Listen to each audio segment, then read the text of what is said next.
बोलो पशुपतिनाथ की जय। शंकर भगवान की जय। पशुपतिनाथ व्रत की कथा। ऋषि बोले, हे भगवान, हम पाशुपत व्रत के सुनने की इच्छा करते हैं, जिसे करके ब्रह्मादि भी पाशुपत हो गए। वायु बोले, समस्त पापों को दूर करने वाला रहस्य मैं आपसे वर्णन करता हूँ। यह पाशुपत व्रत अथर्वशीरस उपनिषद में प्रसिद्ध है। इसका काल चैत्र पूर्णमासी, शिव स्वीकृत देश, क्षेत्र, आराम, श्रेष्ठ लक्षण युक्त इसमें कहा है। पहला, उसमें पहले त्रयोदशी के दिन स्नान आदि करके उनसे आज्ञा ले, विशेष पूजा करके स्वयं शुक्ल वस्त्र करके, शुक्ल यज्ञों पवित्र श्वेत चंदन धारण करके, कुशासन पर बैठकर मुट्ठी में कुशों को लेकर उत्तर या पूर्व को मुख करके 3 प्राणायाम करके देवी और देव को विज्ञापन किए मार्ग से धारण करके मैं दीक्षित होकर यह व्रत करता हूँ, यह संकल्प करें।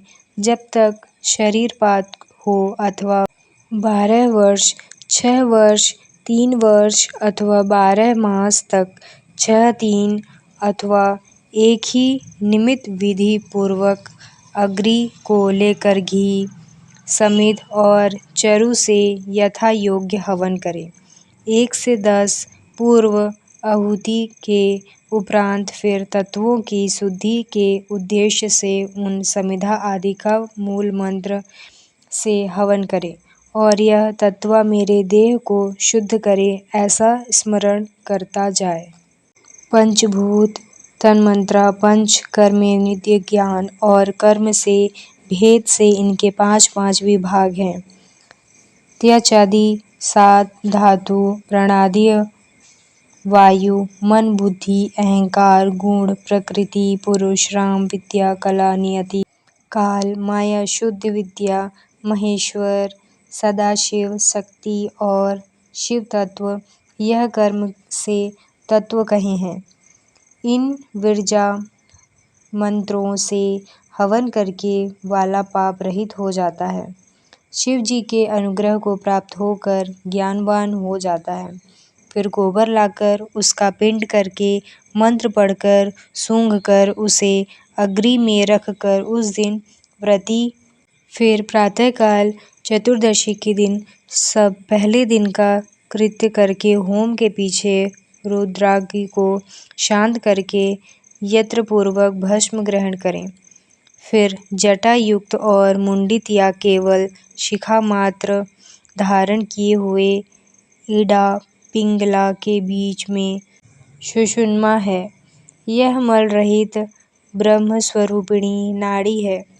इसके बाईं ओर इड़ा, दाहिनी ओर पिंगला नाड़ी है। 11 से 20 गेरुआ वस्त्र या चर्मधीर वस्त्र धारण करें। एक वस्त्र धारण करें। वैकल्य वे मेंढला दंड धारण किए रहे। फिर चरण धोकर 2 बार आचमन करके अपने शरीर को उन हवन की भस्म से भूषित करें। यह 6 अथर्ववेद के मंत्र हैं।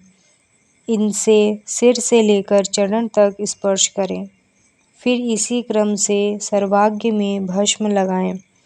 ओंकार युक्त शिवजी का उच्चारण करें। फिर इन मंत्र से त्रिपुंड लगावें।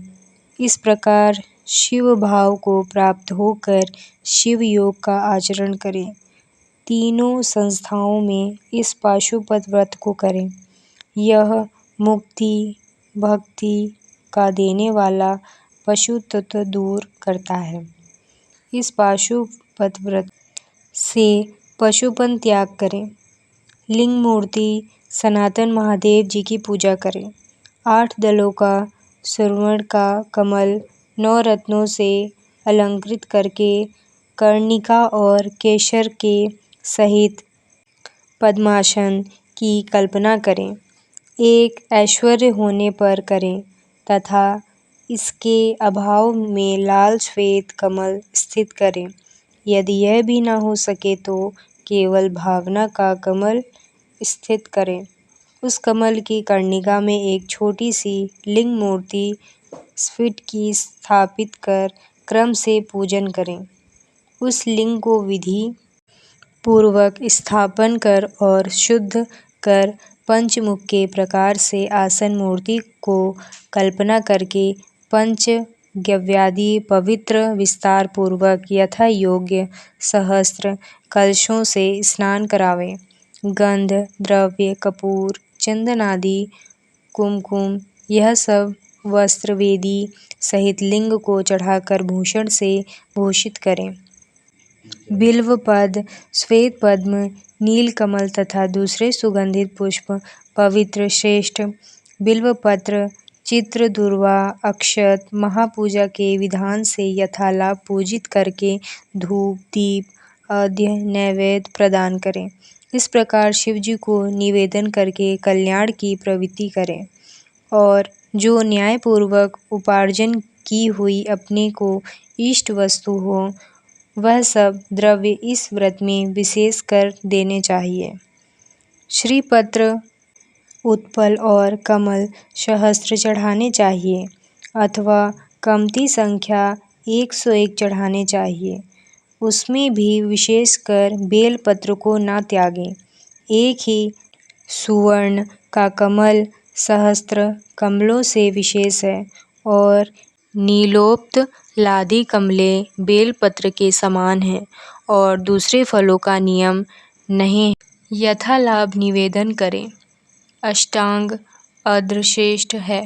विशेषकर धूप देनी चंदन लगाना कृष्ण अगरु अघोर नामक मुख में संध्योजान में मलशिला वामदेव मुख में चंदन पौरुष में हरिताल ईशान में भस्म इस प्रकार कोई आचार्य आलेपन कहते हैं।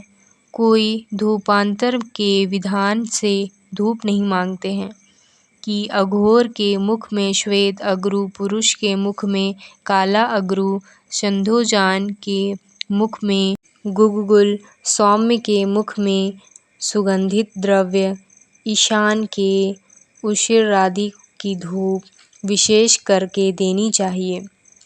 मुख कपूर कपिला गौ के घृत में मिलाकर देनी चाहिए।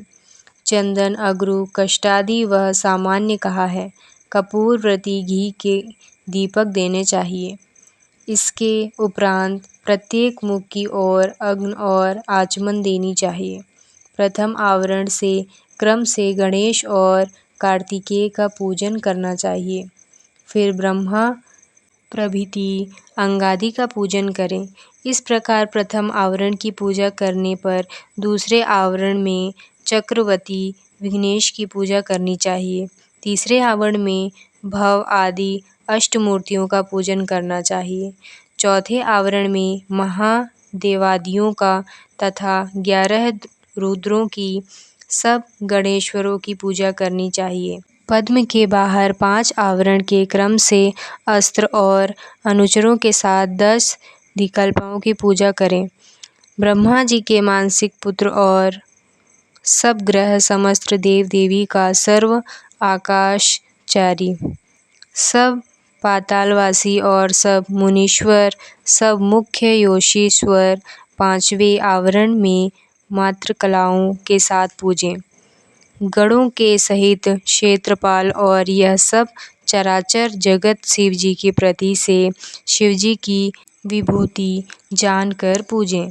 आवरण पूजा के अंत में परमेश्वर को पूजन करके घृत व्यंजन युक्त हवि शाकादि मनोहर वस्तु निवेदन करें। मुख सुगंधित के निमित्त तांबूल रोचक द्रव्य से सहित दें। फिर अनेक प्रकार के पुष्प और भूषणों से अलंकृत करके नीराजन के अंत में पूजा का विस्तार समाप्त करें। फिर सामग्री सहित पान पत्र दें और शयन निवेदन करें। चंद्रमा के समान हार उज्ज्वल शयन स्थान में रखें और भी सब योग्य पदार्थ राजाओं के समान स्थित करें। यह कार्य स्वयं करें या ऋतिजुओं से कराकर हवन और पूजन के पीछे प्रार्थना स्तोत्र जप करके पंचाक्षर विद्या को जपें, प्रदक्षिणा करें और परमात्मा की पूजा करें। फिर शिव जी के सम्मुख ही गुरु और ब्रह्मा का पूजन करें। फिर अर्घ या 8 फूल देकर देव को लिंग से विसर्जन करके अग्नि मंत्र से अग्नि की रक्षा कर कर उसे भी विदा करें। इस प्रकार यह सब कृत्य प्रतिदिन करें। फिर सब सामग्री सहित कमल युक्त लिंग अपने गुरु को दे दें अथवा शिवालय में स्थापन करें। फिर वह व्रती अपने दूसरे गुरुजनों का पूजन करके समर्थ होकर तो भक्त, ब्राह्मण और दीनों को संतुष्ट करें। आप या तो भोजन न करें अथवा फल और मूल भोजन करें। दूध पिएं, भिक्षा खाएं, केवल एक बार भोजन करें। रात्रि में सदा नियत भोजन करें और पवित्र होकर पृथ्वी पर शयन करें। भस्म या तृण पर शयन करें अथवा चीर व अजीर्ण मृग चर्म पर शयन करें। ब्रह्मचर्य पूर्वक इस व्रत को समाप्त करें। रविवार, आर्द्रा नक्षत्र के दिन, अमावस, पूर्णमासी, अष्टमी और चतुर्दशी को सामर्थ्य हो तो उपवास करें। पाखंड, पतित, उदक्या, रजस्वला, सूतिका आदि को मन से भी स्मरण न करें, न वाणी से उच्चारण करें। क्षमा, दया, सत्य, अहिंसा और शील युक्त सदा रखें। संतुष्ट, शांत रहें और तप तथा ध्यान में सदा मन लगावें। तीनों काल स्नान करें अथवा भस्म स्नान करें। मन वचन क्रम से विशेष पूजा करें। बहुत कहने से क्या, व्रती कुछ भी अमंगल बात न करें। प्रमाद हो जाने से आचार में गुरु लघु का विचार करके पूजा, होम, यज्ञ से उसका उचित प्रायश्चित करें जब तक वह व्रत समाप्त न हो। कुछ भी प्रमाद न करें। गोदान, वृषस्व, पूजा, धन के अनुसार सब कामना से रहित होमन भक्त शिवजी की प्रति निमित्त शब्द करें। यह व्रत की विधि सक्षम के सामान्य कही है। प्रति मास में जो विशेष है सो क्रम से कहती हूँ। वैशाख में हीरे का लिंग, आषाढ़ में मोती का, श्रावण में नीलम का, भाद्रपद में पद्मराग मणि का, अश्विन में गोमेद का, कार्तिक में मूंगे का, अगहन में वैडूर्य का, पौष में पुष्परा का, माघ में घुमड़ी का, फाल्गुन में चंद्रकांत मणि का और चैत्र में इसी मणि का, अथवा रत्न न मिले तो सब महीनों के सुवर्ण लिंग की पूजा करें। उसके अभाव में चांदी, तांबा अथवा शीला के लिंग का पूजन करें। यह भी न हो तो मिट्टी का अथवा किसी वस्तु का लिंग पूजें। सभी मूर्ति गंधमय बनावें अथवा जैसी रुचि होवे सो बनावें। व्रत के अंत में अपना नित्य कर्म समाप्त करके सदाचरण युक्त व्रती पुरुष शिव और आचार्य का पूजन करें।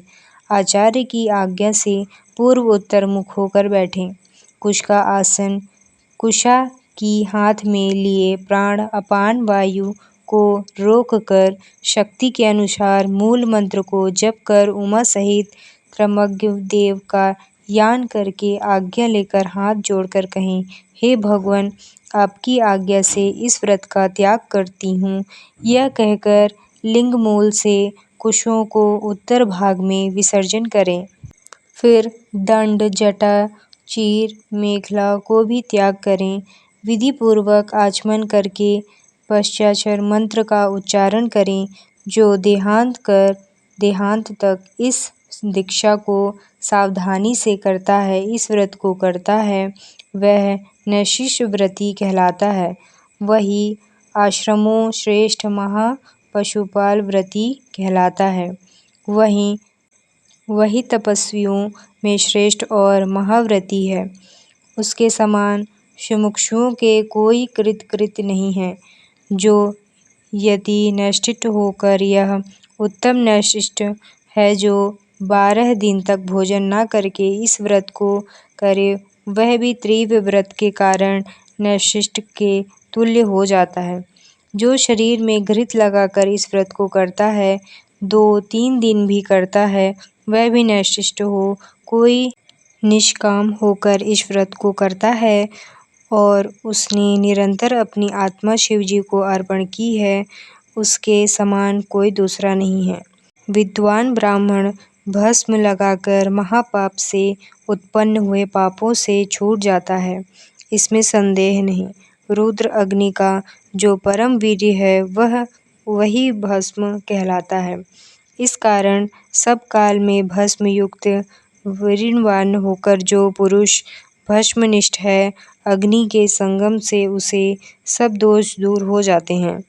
भस्म स्नान से पवित्र हुआ पुरुष भस्मनिष्ठ कहा जाता है। उसके शरीर में भस्म लगा है और जिसका त्रिपुर्ण भस्म से दीप्तिमान है। भस्म स्नान करके पुरुष भस्मनिष्ठ कह जाता है। भूत प्रेत पिशाच और बड़े बड़े भयंकर रोग भस्मनिष्ठ के समीप से दूर भाग जाते हैं, इसमें संदेह नहीं। पाप दूर करने से, भासमान होने से यह भस्म कहलाता है। वह विभूति पुरुषों को ऐश्वर्य देने वाली तथा परम रक्षा करने वाली है। अधिक भस्म का महात्म्य क्या कहें। व्रती भस्म स्नान करके स्वयं महेश्वर हो जाता है। यही भस्म परमेश्वरी और शैवों का परम अस्त्र है। इसके उपयोग के तप में आपदा निवारण की है। इस कारण सब प्रकार के यंत्र से पाशुपत व्रत करना चाहिए।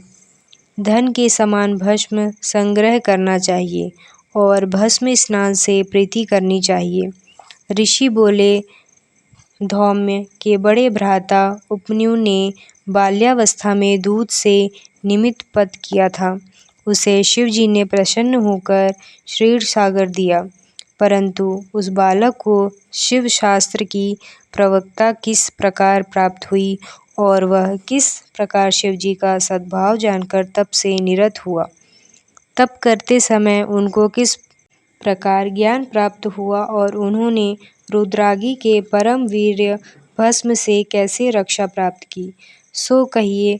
वायु बोले, हे यह उपमन्यु कोई साधारण बालक नहीं थे जो ऐसा तप किया था। वह महात्मा भृगुपाद मुनि के पुत्र थे, जन्मांतर में सिद्ध थे, परंतु किसी कारण से अपने प्रात्व के भ्रष्ट होकर कुमारता को प्राप्त हुआ। इस कारण महादेव जी के प्रसाद से और होने वाले भाग्य के बल से, दुग्ध की इच्छा से, ब्याज के तप करके महादेव जी की कृपा के द्वारता को प्राप्त हुए।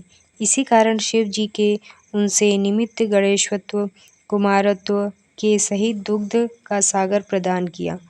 इसी शिव जी के अनुग्रह के कारण उनको ज्ञान शास्त्र प्राप्त हुआ और कुमार अवस्था में ही उसे धारण करने की शक्ति प्राप्त हुई। इसी से उनको कुमार अवस्था में शिव शास्त्र की स्वीकृति हुई। जैसे ज्ञान सागर कुमार के मुख में नंदी के ज्ञान पाया था, इसी प्रकार शिव ज्ञान की प्राप्ति में इसका कारण देखा है। दुग्ध के कारण साक्षात अपनी माता के शोक भरे वचन सुने। किसी समय उसने अपने मामा के आश्रम में बहुत थोड़ा दूध पिया। मातुल के पुत्र से उसने ईर्ष्या की, जो कि क्षीरपान से तृप्त था।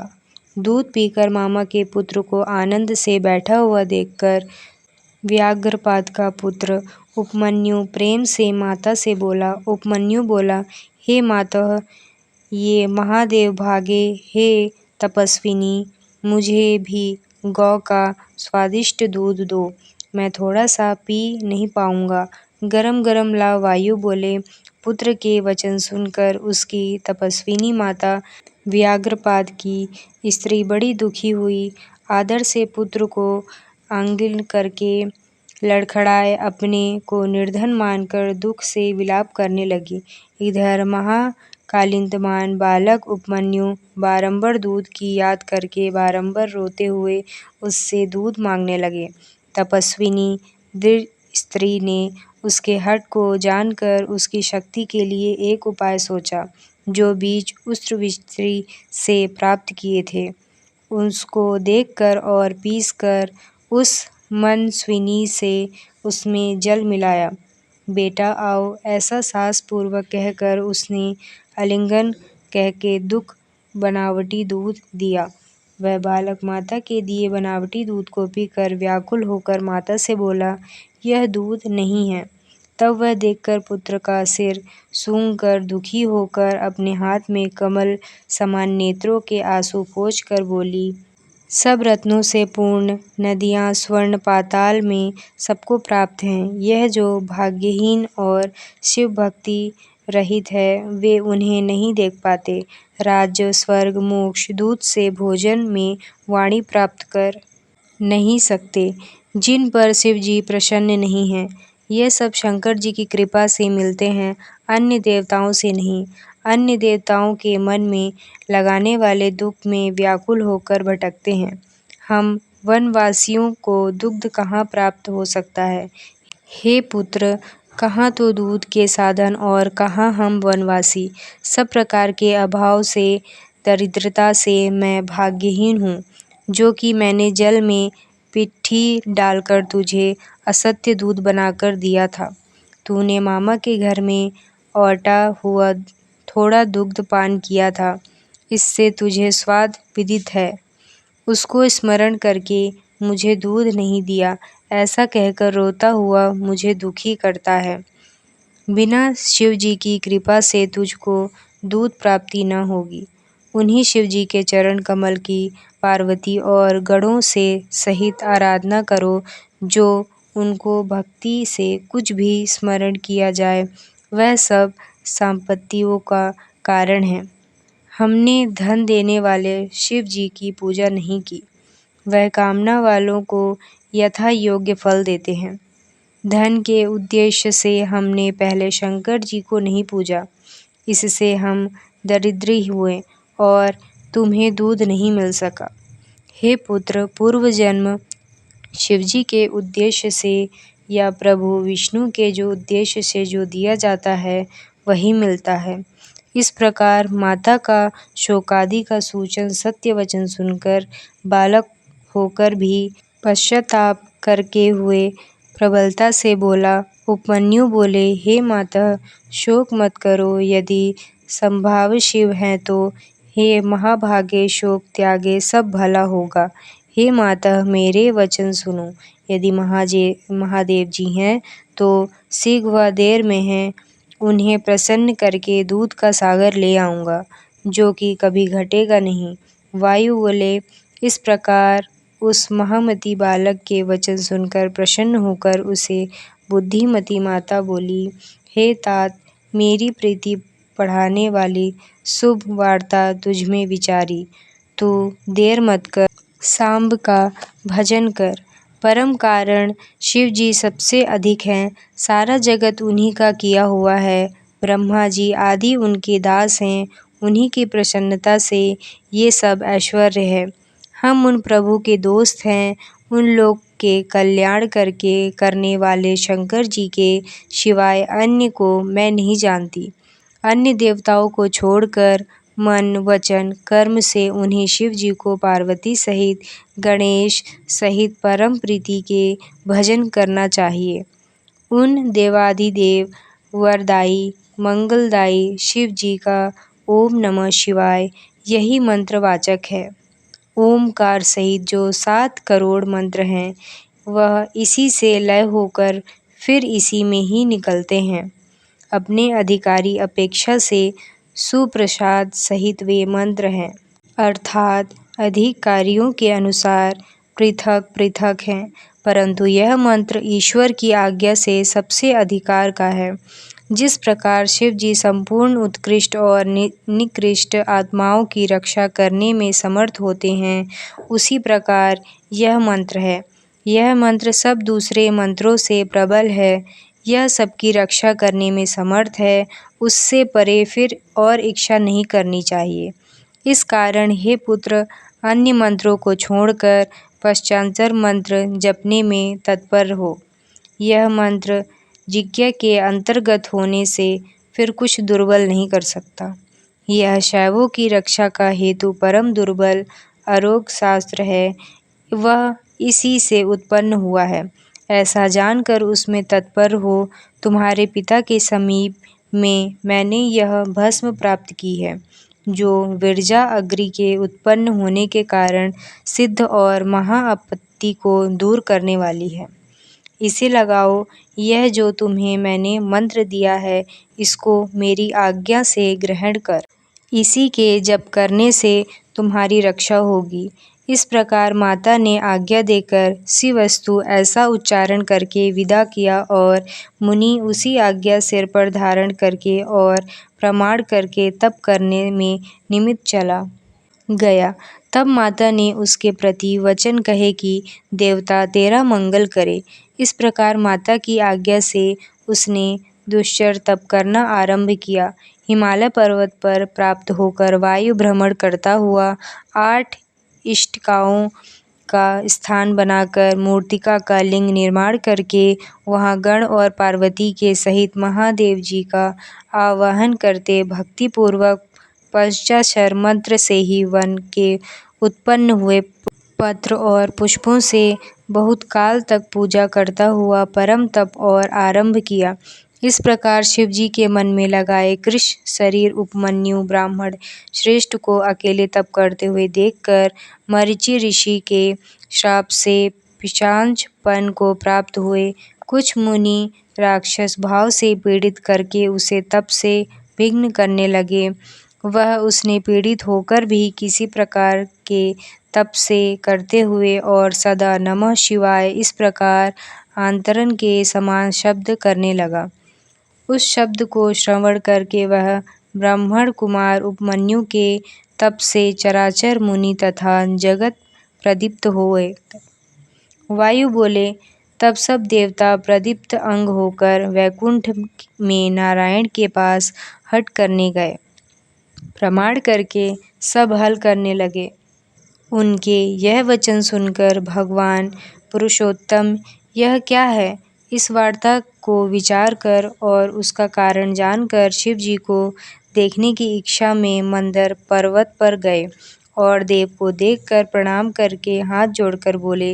विष्णु जी बोले, हे भगवान, कोई उपमन्यु नामक ब्राह्मण दुग्ध पाने के निमित्त जगत को दुग्ध करता है। तप करते हुए उस आप निवारण करें। विष्णु जी के यह वचन सुनकर देव महेश्वर जी बोले, आप अपने स्थान को जाइए, मैं बालक का निवारण करूँगा। शिव जी के वचन सुनकर देव वल्लभ विष्णु जी उन सब देवताओं का समाधान करके अपने लोक को चले गए। इसी अवसर पर देव शिव जी इंद्र जी के रूप में उस स्थान पर जाने की इच्छा करने लगे। तब शिव जी श्वेत हाथी पर चढ़कर उस ब्राह्मण के आश्रम में गए। इंद्र वेश का धारण किया। सुर असुर सिद्ध महोरग उनके साथ गए। तब उस विभु के निमित्त बाल व्यंजन से विजित किया गया और वाम हाथी में शची सहित सुरेंद्र के ऊपर श्वेत छत्र धारण किया गया। उमा सहित इंद्र रूपधारी शिव जी महाशोभित हुए और छत्र चंद्रमंडल से शोभित मंदरम के समान शोभित हुए। इस प्रकार ईशान इंद्र रूपधारी शिव जी को देखकर महामुनियों की में श्रेष्ठ उपमन्यु प्रणाम करके स्वयं बोले। उपमन्यु बोले, हे देवेश्वर, आपने स्वयं आकर मेरा आश्रम पवित्र किया। जो आप जगपति देवताओं में श्रेष्ठ इंद्र प्राप्त हुए हों। इस प्रकार कहकर उपस्थिति हुए ब्राह्मण को इंद्र रूपधारी शिव जी में गंभीर वाणी से बोले, हे सुवत्र, मैं तेरे इस तप से बहुत प्रसन्न हुआ हूँ। तू वर मांग। हे महामुनि, हे धौम्य और अग्रज, मैं तेरे सब मनोरथ पूर्ण करूँगा। जब इस प्रकार शिव रूपी इंद्र ने कहा, तब वह मुनि श्रेष्ठ शिव जी में भक्त हो यही हाथ जोड़कर बोला। यह सुनकर इंद्र बोले, तुम नहीं जानते कि मैं देवताओं का राजा हूँ, तीनों लोकों का अधिपति इंद्र हूँ। सब देवता मुझको नमस्कार करते हैं। हे विपत्र ऋषि, तू मेरा भक्त हो, सदा मेरी अर्चना कर, तेरा कल्याण हो, मैं ही तुझको सब कुछ दूंगा। निर्गुण रुद्र को त्याग दे।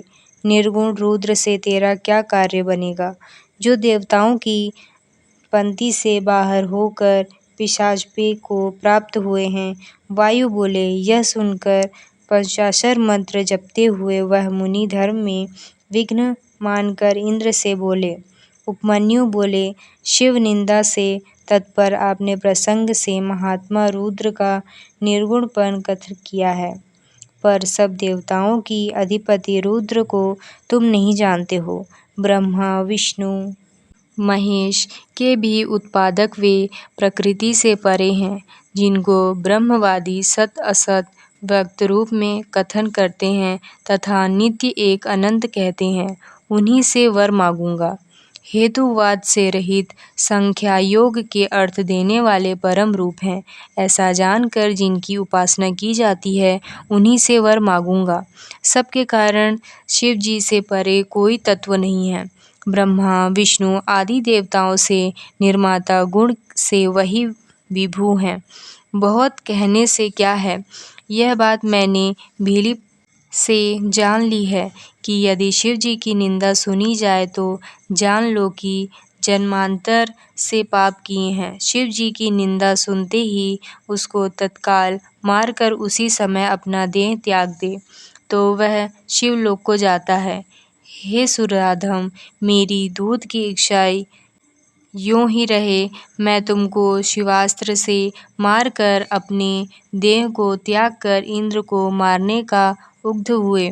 घोर भस्म लेकर उसको अघोर अस्त्र से अभिमंत्रित करके इंद्र से उद्देश्य से मुनि बड़ा शब्द करके त्यागा और शिव जी के चरण कमलों को स्मरण करके अपना देह त्याग करके और उद्यत हुए, तो भग देवता के नेत्रहारी शिव जी के सौम्यता से उस योगी की धारणा को निवारण किया।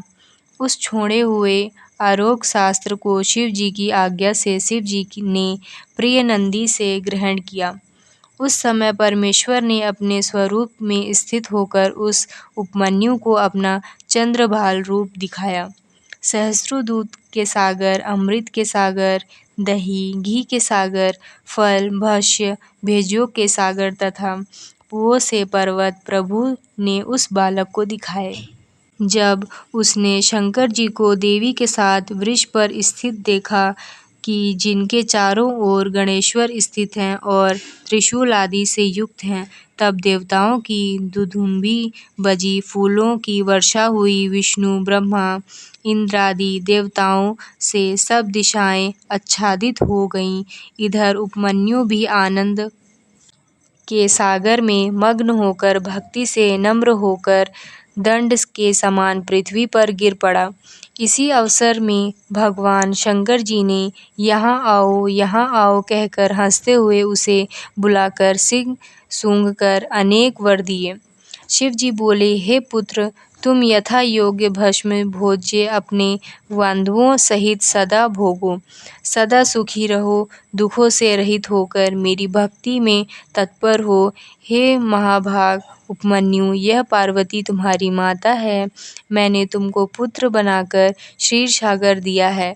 मधु दही अन्न घृत भात फल इनके सागर मैंने तुमको दिए। महापुओं से पर्वत भाग्य भोज्य सागर मैंने तुमको दिए। हे महामुने, तुम इनको ग्रहण करो। तुम्हारे पिता महादेव और माता जगदम्बा हैं। मैंने तुमको अमरत्व और निरंतर का गाणपत्य दिया। अब तुम प्रसन्न होकर जो जो मन में हो सो सो वर मांगो, मैं प्रसन्न होकर दूंगा, इसमें विचार की आवश्यकता नहीं। वायु बोले, महादेव जी ने ऐसा कहकर अपने हाथों से उपमन्यु का आलिंगन करके उनका सिर सूंघकर, यह तुम्हारा पुत्र है, यूं कहकर देवी को निवेदन किया। देवी ने भी अपने कमल जैसे हाथों से प्रेम से कुमार के समान उसका सिर सूंघकर उसको अविनाशी कुमांत्व दिया। शिरंभित से सरकार रूप से स्वदुशीर हाथ में धारण किए वह अविनाशी दूध पिंडकार उसके हाथ में समर्पण किया। योग ऐश्वर्य दुष्टि अविनाशिनी ब्रह्म विद्या परम समित्री संतुष्ट मन से उसको प्रदान की। फिर भी प्रसन्न हो शिव जी उसका तप तेज देखकर उपमन्यु मुनि को दिव्य वर देने लगे। व्रत पशुपत ज्ञान व्रत योग तत्व से देखकर निरंतर विकित्व मुनिराज को दी। वह भी दिव्य वर देने लगे। पाशुपत ज्ञान व्रत योग तत्व से देखकर निरंतर विकित्व मुनिराज को दी। यह भी दिव्य वर और निरंतर रहने वाला कुमारत्व प्राप्त करने उन चतुरता की शिवा से वर पाकर बड़े प्रसन्न हुए। तब प्रसन्न चित्त होकर हाथ जोड़कर प्रणाम करते महेश्वर देव से वर मांगने लगे। उपमन्यु बोले, हे देव देवश, हे परमेश्वर, प्रसन्न होकर अपनी अव्यभिचारिणी भक्ति मुझको दीजिए। हे महादेव जी, आपके संवादियों से मुझे श्रद्धा दीजिए। अपने दासों से परम स्नेह और सदा उनकी समीपता दीजिए। यह कहने के उपरांत प्रसन्न मन होकर वह ब्राह्मण श्रेष्ठ उपमन्यु सहर्ष गदवादी से महादेव जी को प्रसन्न करने लगे। उपमन्यु बोले, हे देव महादेव, हे शारणगत वत्सल्य, हे करुणा सागर, हे सांब शंकर, प्रसन्न हो। वायु बोले, सबको वर देने वाले महादेव जी, ऐसा कहकर प्रसन्न मन होकर मुनि श्रेष्ठ उपमन्यु से बोले। शिव जी बोले, हे पुत्र, मैं तुझसे प्रसन्न हूँ। मैंने तुझे सब दिया। तू मेरा ऋण भक्त है, यह मैंने जान लिया। तुम दुखी से रहित होकर अजर अमर हो, महायशस्वी, तेज से युक्त, ज्ञान से युक्त हो। तुम्हारे बांधव और कुल तथा गोत्र सदा अक्षय रहेंगे। हे द्विज श्रेष्ठ, तुम्हारी मुझसे निरंतर भक्ति होगी। हे द्विजोत्तम, मैं तुम्हारे आश्रम में नित्य समीपता करूँगा। तुम मेरे समीर सदा आनंद से विहार करोगे। कोटि सूर्य के समान कांति वाले भगवान शिव जी यह कहकर और उसको वर देकर अंतर्ध्यान हो गए। उपमन्यु भी प्रसन्न होकर उनसे वरदान पाकर महासुखी होकर अपनी माता के समीप चले गए। तो बोलिए शंकर भगवान की जय।